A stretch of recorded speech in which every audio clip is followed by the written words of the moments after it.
లేవు, ఆ గోతిలో నీళ్లు లేవు, బురద మాత్రమే ఉండను. ఆ బురదలో ఇర్మియా దిగబడెను. దింపేశారు.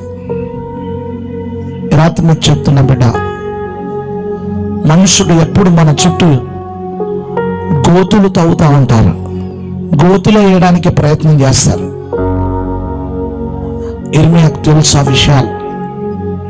ఇర్మియాకు తెలుసు, ఇదిగో నాకు గోతి తవ్వుతున్నారు, నన్ను గోతులు వేయబోతున్నారు, ఆ నీళ్లు లేని బావిలో వేస్తున్నారు, నన్ను నా బ్రతికిలా అవుతుందని తెలిసి కూడా నిజాయితీగా నిలబడ్డాడు. దేవుని కొరకు నిలబడ్డాడు, ప్రకటించడం ప్రారంభం చేశాడు. అప్పుడు ఏమైందో తెలుసా? ఎప్పుడైతే ఆ బురదలో దింపారో, ఏ సంబంధము లేని వ్యక్తి, ఒక వ్యక్తి రాజు దగ్గరకు వచ్చి అంటున్నాడు. అతని పేరేంటో తెలుసా? ఎబెద్మెలెక్. ఏమంటున్నాడో తెలుసా? రాజా, అతడు ఏ నేరమో చదవయా, నేను చెప్తున్నా కానీ చదవాలి. రాజు బెన్యామీను ద్వారమున కూర్చొని ఉండగా రాజు ఇంటిలోనికి కూషీయుడగు ఎబెద్మెలెకు అను షండు వారు ఇర్మియాను గోతులోనికి వేసిన సంగతి విని రాజు నగరులో నుండి బయలు వెళ్ళి రాజుతో ఇలాగు మనవి చేసెను. రాజా, నా ఏలినవాడా, ఆ గోతులో వేయబడిన ఇర్మియాను ప్రవక్త ఎడలా చదువు. ఈ మనుషులు చేసినది యావత్తును అన్యాయము.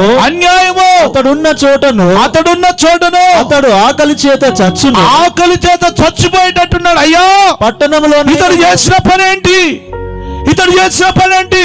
ఏ తప్పు చేయలేదు, అతన్ని నీళ్లు లేని బావిలో తిప్పేశారు, ఆకలితో చచ్చిపోయేటట్టున్నాడు అని రాజు దగ్గరికి వెళ్ళి ప్రాధేయపడుతున్నాడు. శత్రువులు వచ్చినప్పుడు రాజు నాకు ఈ సంబంధం లేదన్నాడు.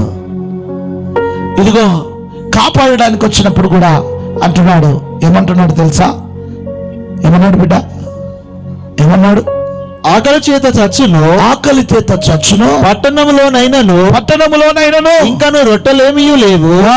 అందుకు రాజు నీవు ఇక్కడ నుండి 30 మంది మనుషులను వెంటబెట్టుకొని పోయి ప్రవక్త అయిన ఇర్మియా చావక మునుపు ఆ గోతులో నుండి అతని తీయించుమని కూషీయుడగు ఎబెద్మెలెకునకు సెలవీయగా. చప్పట్లు కొట్టి దేవుని మహిమపడదాం. ఎంతమందిని పంపించాడండి? 30 మంది. వేసింది ఎంతమంది? హలో, ఎంతమంది వేశారు? నలుగురు.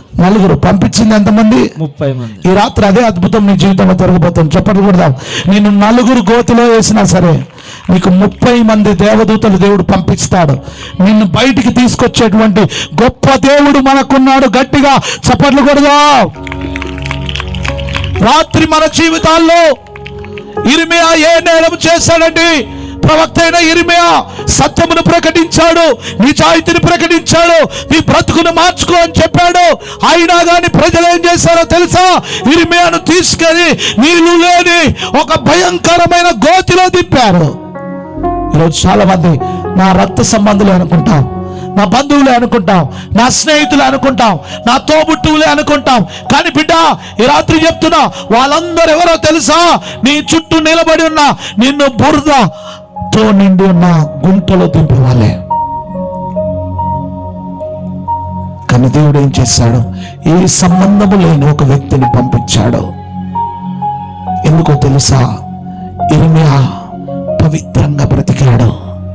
ఇర్మియా దేవునికి అతి సమీపంగా బ్రతికాడు. యోసేపును కూడా